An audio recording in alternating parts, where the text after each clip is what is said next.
오늘 하나님께서 우리에게 주신 말씀은 구약 시편 136편 23절로 26절 말씀과 신약 요한복음 6장 26절로 35절 말씀입니다.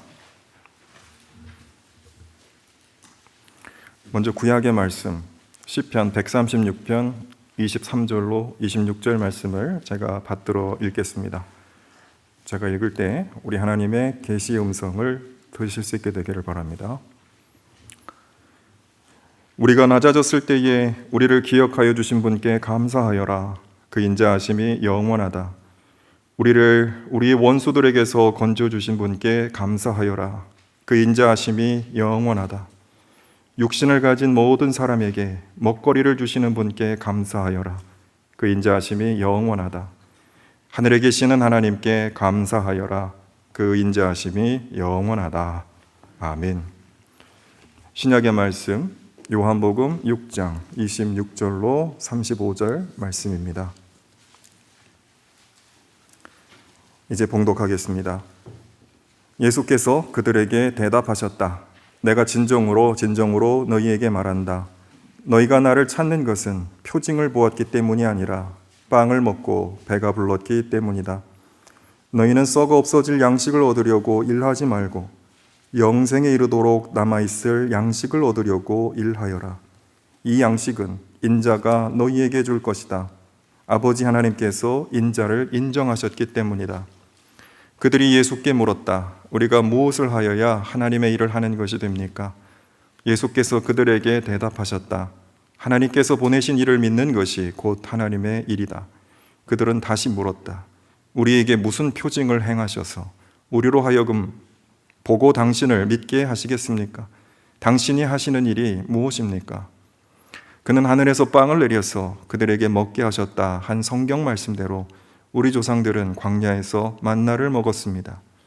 예수께서 그들에게 대답하셨다. 내가 진정으로 너희에게 말한다. 하늘에서 너희에게 빵을 내려다 주신 이는 모세가 아니다. 하늘에서 참빵을 너희에게 주시는 분은 내 아버지시다. 하나님의 빵은 하늘에서 내려와 세상에 생명을 주는 것이다. 그들은 예수께 말하였다. 주님, 그 빵을 언제나 우리에게 주십시오. 예수께서 그들에게 말씀하셨다. 내가 생명의 빵이다. 내게로 오는 사람은 결코 줄이지 않을 것이요 나를 믿는 사람은 다시는 목마르지 않을 것이다. 아멘. 저희는 오늘 추수감사주일로 함께 예배하고 있습니다. 여러분, 올 한 해 가장 감사했던 순간은 언제입니까? 오늘 우리 하나님의 은혜를 낱낱이 기억하며 또 감사하는 시간을 가지면 좋겠습니다. 감사는 하나님을 영화롭게 하는 진정한 예배이고 하나님께서 기뻐 받으실 최고의 예물이라고 성경은 말합니다. 하나님이 우리에게 원하시는 예배는 감사다라는 것이죠. 그러나 그 감사는 하나님을 위한 것만은 아닙니다. 우리 자신을 위해서도 감사가 필요합니다.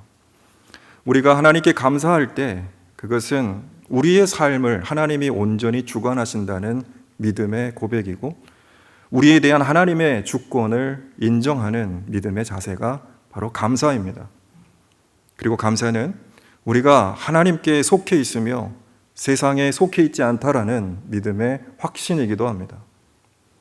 또한 감사는 우리가 어떤 형편과 상황에서도 하나님의 보호하심과 도우심을 받고 있으며 세상의 험한 파도가 우리를 삼키지 못하고 세상의 그 어떤 유혹과 시험도 우리를 압도하지 못한다라는 사실을 각성시키는 영적인 깨달음이 감사인 것입니다. 그래서 우리가 황무지와 같이 버려진 존재가 아니라 하나님이 날마다 친히 경작하시고 우리의 삶 속에 풍성한 열매를 맺게 하시는 옥토와 같은 존재라고 하는 사실을 다시금 발견하고 깨닫는 것이 감사라고 믿습니다. 그러므로 감사는 우리를 주님 안에서 믿음으로 살아가도록 이끌어주는 최고의 영성입니다. 우리 옆에 있는 분들에게 이렇게 축복하시기 바랍니다. 감사가 최고의 영성입니다. 딱 한 번만 하시네요. 네. 그러므로 어떠한 형편과 상황에서도 우리는 감사해야 합니다. 기쁘고 즐거울 때뿐만 아니라 가장 어렵고 힘든 순간에도 감사해야 합니다. 그것은 위선이나 외식이 아닙니다. 하나님을 향한 절대적인 신뢰와 소망의 표현입니다. 그러므로 사도 바울은 데살로니가전서 5장 16절로 18절에서 이렇게 권면합니다. 항상 기뻐하십시오. 끊임없이 기도하십시오. 모든 일에 감사하십시오. 이것이 예수 그리스도 안에서 여러분에게 바라시는 하나님의 뜻입니다. 모든 일에 감사하는 교회 여러분 되시기를 바랍니다.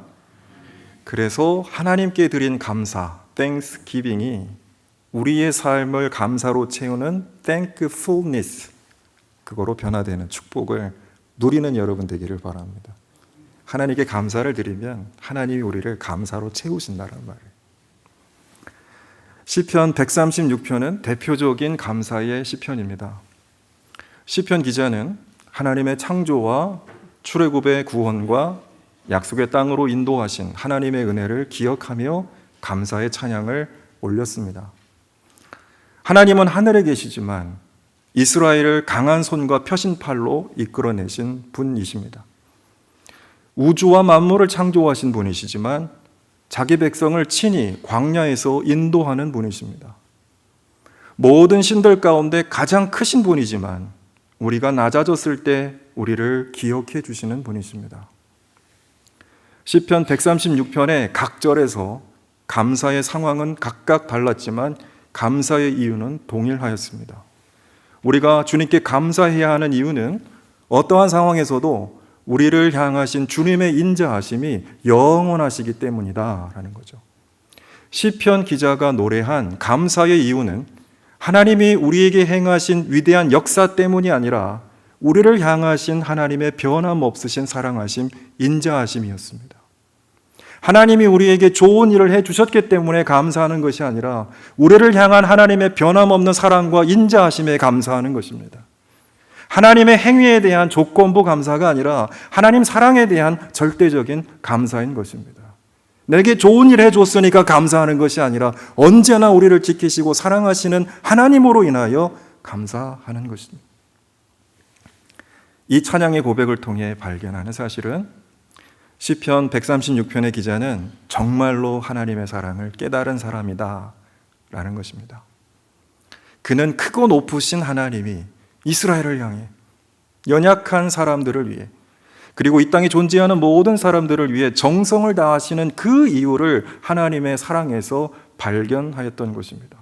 그것은 한편으로 놀랍고 한편으로는 감격스러운 사실이었을 것입니다. 어떻게 하나님이 우리같이 부족하고 형편없는 사람들을 변함없이 사랑하실 수 있는가? 그 사랑이 너무나 놀라워 찬양하지 않을 수 없었고 하나님께 감사하라고 외치지 않을 수 없었던 것입니다. 비유하자면 그가 찾은 우리를 향한 하나님의 위대한 밥상의 레시피, 그것은 사랑이었습니다. 신약의 본문 요한복음 6장 26절 이하를 보면 예수님과 예수님을 찾아온 무리들 사이의 대화가 기록되어 있습니다. 예수님이 보리떡 5개와 물고기 2마리를 가지고 5,000명을 먹이신 사건 이후로 사람들은 예수님이 참 예언자다라고 말하면서 예수님을 왕으로 삼으려 하였다라고 6장 15절은 말합니다.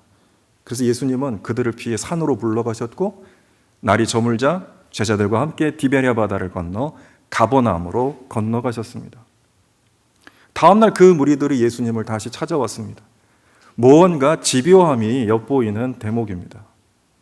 예수님을 왕으로 옹립하기 위한 정치적 동기였는지 아니면 계속 빵을 얻으려고 했던 물질적 동기였는지 그들에게는 예수님을 찾는 분명한 목적이 있었던 것으로 보입니다.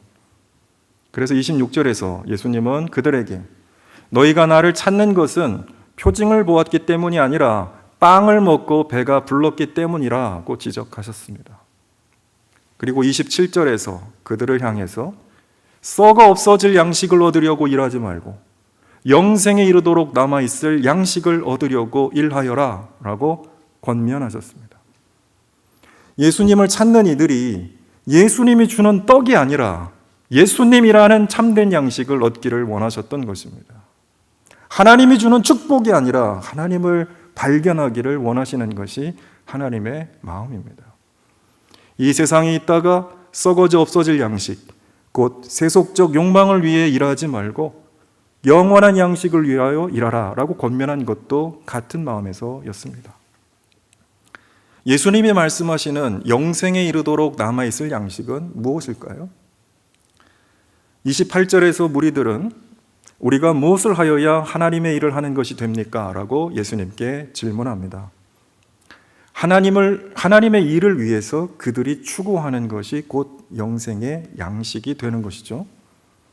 예수님은 이미 27절에서 영생의 양식은 인자가 줄 것이라고 말씀하셨지만 그러나 그들은 그것이 무엇인지 깨닫지 못하고 변죽만 올리고 있었습니다. 그래서 29절에서 예수님은 조금 더 구체적으로 하나님이 보내시니 그리스도를 믿는 것이 하나님의 일이라고 분명하게 말씀하셨습니다.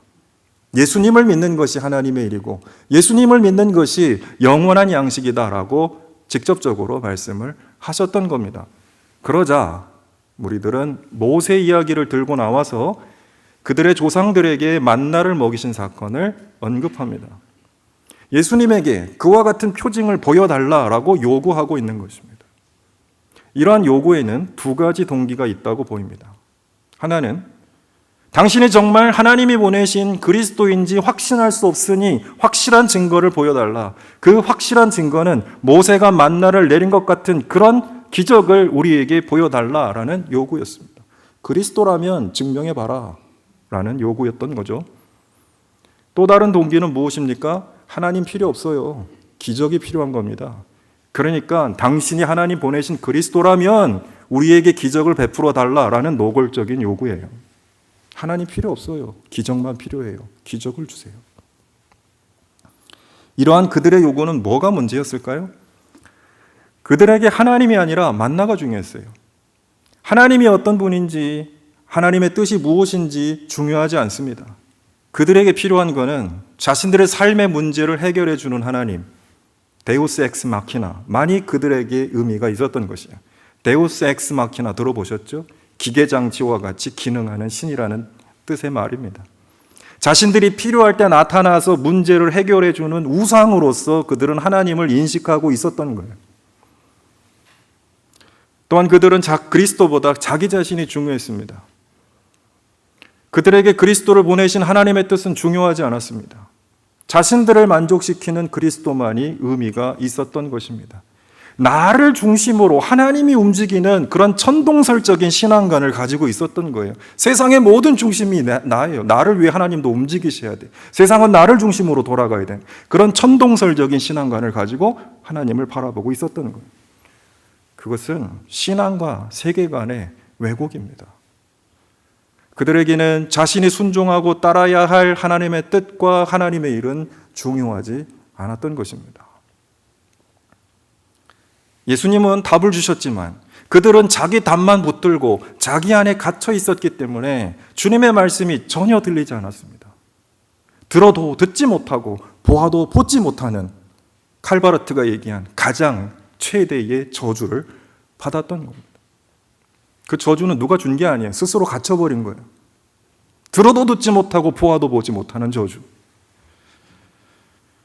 예수님은 그들에게 더 이상 돌려서 말씀하지 않으셨습니다. 32절, 33절에서 예수님은 모세가 하늘에서 빵을 내린 것이 아니라 내 아버지가 참빵을 주셨다. 그리고 하나님의 빵은 하늘에서 내려와 세상에 생명을 주시는 것이다 라고 말씀하셨습니다. 그리고 35절에서 내가 생명의 빵이다 라고 선언하셨습니다. 우리는 만나가 아니라 하나님을 만나야 합니다. 빵이 아니라 하나님이 주시는 생명을 구해야 합니다. 신기한 기적이 아니라 예수님이 주시는 일상의 기적, 놀라운 은혜를 찾아야 합니다. 이것이 그들에게 그리고 오늘 우리에게 주시는 주님의 가르침입니다. 사랑하는 교회 여러분, 오늘 우리가 하나님께 드려야 될 진정한 감사는 무엇일까요? 주님을 향한 사랑이 아니겠습니까? 오늘 추수감사절에 우리는 성찬에 참여합니다. 성찬을 통해 우리는 주님이 우리에게 주신 생명의 떡과 생명의 피를 받으려고 합니다. 하나님이 하늘로부터 우리에게 내려주신 생명의 빵이신 주님을 받으려고 합니다. 그래서 다른 무엇이 아니라 주님이 주시는 영원한 생명으로 살아가려고 합니다. 고린도전서 10장과 11장에서 사도 바울이 권면하는 성찬에 관한 가르침에는 우리가 성찬을 받을 때 기억해야 할 신학적 의미가 있습니다. 첫 번째, 성찬을 받음으로써 우리는 그리스도와 한 몸으로 연합하는 것입니다. 우리는 축복의 잔을 통해 그리스도의 피에 참여하고 빵을 통해 그리스도의 몸에 참여하는 것입니다. 그러므로 예수님의 성품이 나의 인격이 되도록, 그래서 그리스도가 내 삶에 나타나도록 주님의 마음을 본받고 주님을 따르는 삶을 살아가는 것입니다. 두 번째로, 성찬을 받음으로써 우리는 그리스도의 생명으로 사는 존재라는 사실을 기억하는 것입니다. 우리가 받는 잔은 그리스도의 잔이기 때문에 우리가 귀신의 잔과 이 세상의 죄악의 식탁에 참여해서는 안 되는 것입니다. 예수의 몸과 피에 참여한 사람이기 때문에 세상의 죄악의 식탁에 참여해서는 안 된다는 것입니다. 하나님 말씀으로 살아야지 이 세상의 죄와 욕망으로 살아가는 존재가 되어서는 안 된다는 것이죠. 그리스도의 몸과 피를 받으면서 우리의 영혼과 우리의 마음과 우리의 몸을 우상숭배의 영과 세상의 정욕과 죄악으로 더럽혀서는 안 되는 것입니다. 셋째로, 우리가 함께 성찬을 받음으로써 주님 안에 한 몸이라는 사실을 기억하는 것입니다. 우리가 참여하는 빵은 하나입니다. 그러므로 우리가 서로 다르고 여럿이더라도 그리스도 안에서 하나라는 사실을 깨달아야 합니다. 그러므로 교회 안에 분열이 있다든지 파당이 있다든지 미움이 있다든지 이런 것은 주님의 몸과 피를 범하는 죄를 짓는 것입니다. 그러므로 우리 각자가 성찬을 받을 때 우리 자신을 살피고 또 형제 자매를 돌아보고 교회를 소중히 여기는 마음으로 성찬에 참여해야 합니다. 마지막으로 초대교회는 성찬을 교회 밖으로 확장하는 삶을 살았습니다. 성찬의 확장, 이것이 초대교회의 공동체 모습이었습니다. 순교자 유스티노스라는 사람의 제1변증서라는 책을 보면은 2세기 그리스도 공동체의 예배의 모습이 나오는데, 주일 예배는 그리스도의 부활을 기념하는 감사의 예식이었습니다.